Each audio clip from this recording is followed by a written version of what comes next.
So, hey guys, and today we are back with another movie review, and this time it is Spider-Man Into the Spiderverse, which has great character development and, of course, the original and mind-blowing animation. Anyways, let's begin the review. Okay, so let us start the review with the Spider-Man and woman, and let us start with Miles Morales, our main protagonist. Okay, so he has great character development and also he feels like a real person. Sometimes he's kind of relatable too.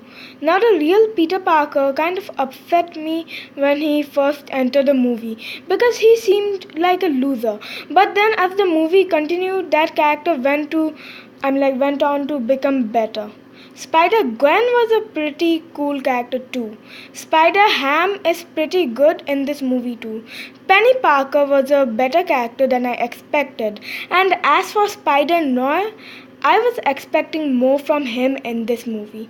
At least he could have used his detective skills for something. Really underused character, Spider Noir. Okay, so let's move on to the other characters of the movie because there are a lot to talk about.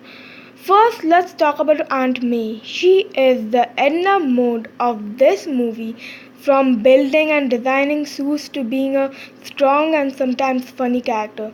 She's my second favorite Aunt May after the original Aunt May. Also, Miles' parents are pretty nice too. I like their characters. However, I kind of wanted more of them in this movie. Just a little more. Okay, so let's talk about the villains of this movie. And let's start with Kingpin. I know his backstory was meant to make people feel bad for him, but I am never going to feel sad for him. He's the worst guy in the entire universe. He's really ruthless and all, and I'm never ever going to feel sad for him. Now let's move on to the Prowler. Or is it the ultimate Prowler? Yeah, I think it's the ultimate. I was never wondering who would be inside that mask, but when I got to know who it was, I was pretty surprised. I knew Uncle Aaron was not a very nice guy in the comics, but I wasn't expecting this twist in the movie. Completely caught me off guard.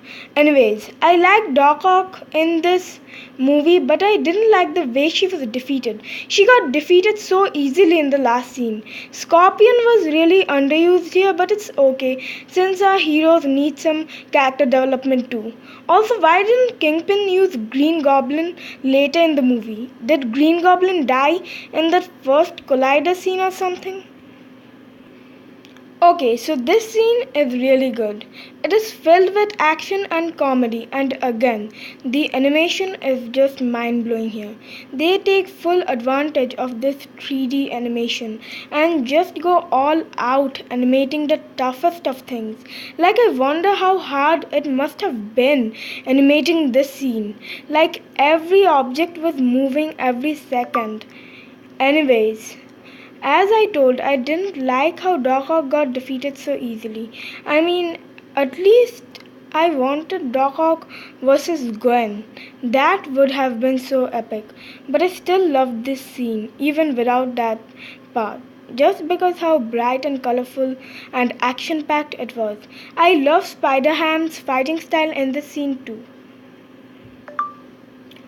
Okay, so after all of our heroes go back to their home, Miles has to face Kingpin all alone. I like this one on one battle, but I think all the Spider People versus Kingpin would have been way more enjoyable.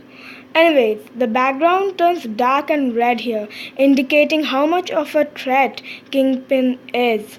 When Kingpin fired his gun, I got jump scared a little bit. I liked how Miles used the train as a vehicle to escape from Kingpin. However, I am confused with one thing. How did Miles not die even after Kingpin punched him really hard? I mean, like the Spider Man of that universe died after getting that punch, so how did Miles not die? Except for that, this was a pretty good and action packed scene too, just like the destroying the collider scene. Like, yeah. I liked this battle. Rating 8.5 out of 10. Best moment, destroying the collider. So yeah guys, that was it for the review, and I will talk about the end credit scene but in another video. This video is already very long for the length of my review videos, so yeah, that will be saved for another video. After all, this film has so much to talk about. Really love this film, and especially Miles' character development and the animation of the film. Anyways, guys, don't forget to like, comment, share, and of course subscribe, because I got subscribe that but force you can do. So do subscribe and say hi, guys. Bye. And so yeah, this was a really great film.